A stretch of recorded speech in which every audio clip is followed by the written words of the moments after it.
Hello, today I'm going to show you 10 spices that I use every single week in my Nigerian Zimbabwean household. Not 50 spices, 10 spices, practical. These bring out the African flavors in my food really, really well. People always ask me how my food tastes so rich and layered, especially when I don't spend all day cooking. And honestly, it's not complicated. It's about using the right seasonings the right way. If you had just these 10 in your cupboard, you could cook most Nigerian meals, most Zimbabwean meals, and even some UK inspired dinners without stress. And stay until the end because I'll tell you one seasoning I could not live without if I had to choose. First up, we've got some ground crayfish. Now, if you grew up in a West African home, you probably know a lot about ground crayfish. But I'm from Zimbabwe and I had to learn about ground crayfish. Now, this is the depth, this is the flavor. It brings out the richness in the soups. I use it for the egusi, vegetable, banga soup, okra soup, you name it. This really brings out the flavor even in your tomato stew. Now, if you are a busy woman like me, you don't have 2 hours to simmer your meal every day. That time is just not there because you're busy, you're working, you've got things to do. This brings out the flavor in minutes. 1 spoon can transfer a whole pot, and you can't really function in a Nigerian kitchen without your crayfish. So second on the list, we've got some fried rice spice. Now this is a real time saver because it's got all the herbs, everything already in one little bottle. You only need just the one bottle. Obviously, I use it in Nigerian fried rice, but you can also use it in a jollof remix. You can use it as a quick marinade for kitchen. It brings out the aroma, brings out the flavor really nice, and it's just perfect. Number 3 on the list, we've got some Scotch bonnets, both fresh Scotch bonnet or some dried and ground Scotch bonnet. Now, let's talk heat. This is a non-negotiable in any Nigerian household, and I use this in 2 ways. Fresh when I want aroma and that authentic pepper base. Ground when I want consistency and control. Sometimes when you're cooking, for large gatherings, for kids, sometimes you want flavor, but you don't want too much heat. Now, ground chili gives you that control. But in my kitchen, pepper is not punishment. It is just flavor. Number 4, we've got some black pepper. Now this is simple, but don't underestimate it. Black pepper is really good when you don't want that extra spicy chili taste, but it just gives us that kick.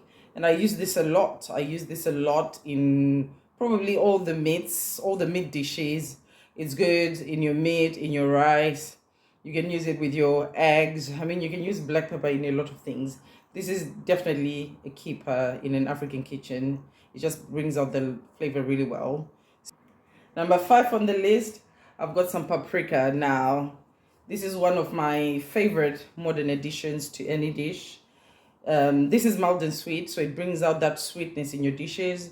But you can also use smoked paprika if you want that charcoal kind of aroma to your food. It brings out color. It brings out that flavor. You can use it in your meat, your chicken, your beef, your rice. You can add it to any dish. It just brings out a really lovely flavor. But paprika is definitely a must. Number 5 on the list. Number 6 on the list, we have some thyme. Now, this is a classic in both Zimbabwean and Nigerian dishes. It's warm. It brings out the flavor. It gives a really great background flavor to your dishes. I use this. You can add it with stock cubes, use it with curry, use it in the stews, use it in the meat dishes. It just comes out really well. So this is really great, especially with chicken dishes, meat dishes. It just really brings out the flavor. Number 7, we've got some lemon pepper seasoning. Now this is where UK influence really comes in. Now, lemon pepper is great, especially on chicken dishes. It just comes out really well. If a dish is heavy and you add some lemon pepper, it just makes it lighter. It's really great with chicken. It gives color, brings out a great lemony aroma. I just love it, especially on chicken. I use it a lot. So this is really a UK influence, but I love it. It's a keeper in my kitchen. Number 8, we've got some all-purpose seasoning. Yes, I said it. All-purpose seasoning. You probably find this in most African kitchens, and there's absolutely nothing wrong with that. It's called all-purpose for a season. It's a perfect blend of salt, herbs, spices, garlic, all put together, and it's all-purpose because you can use it for almost all your dishes. It just helps bring out the flavor in the dishes, not to replace other spices, but to just enhance the taste of the dishes. So definitely great with your chicken dishes, your meat dishes, fish dishes, rice dishes, your vegetables. It's just a great seasoning to keep in your cupboard. Number 8 on the list, we've got some Maggi. Now, Maggi is great. It's a cultural staple. This is concentrated umami. You drop it 1 cube into the stew, into your beans, into your rice, and everything just comes alive. It enhances meatiness, salt balance, and depth. It's just really, really great. You don't need 5 cubes.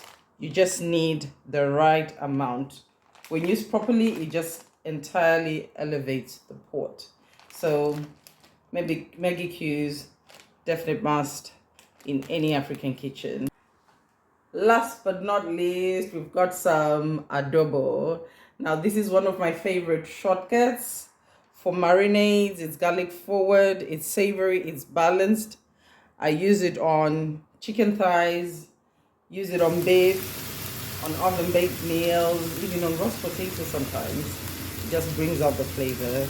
Now, when there's no time to layer that garlic, that onion powder, salt, and put everything together, adobo is the answer. It just has that kick to it. Really great for most dishes. Now if I had to choose one, honestly, I think it would be Maggi.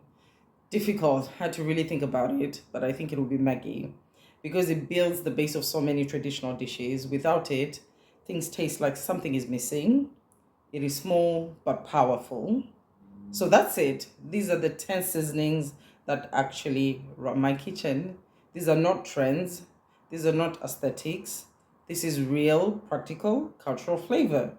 If this was helpful, comment and tell me which seasonings you can't cook without. And if you'd like, I can show you how I use these 10 to build a full week of meals. Thank you for watching. I'll see you in the next video.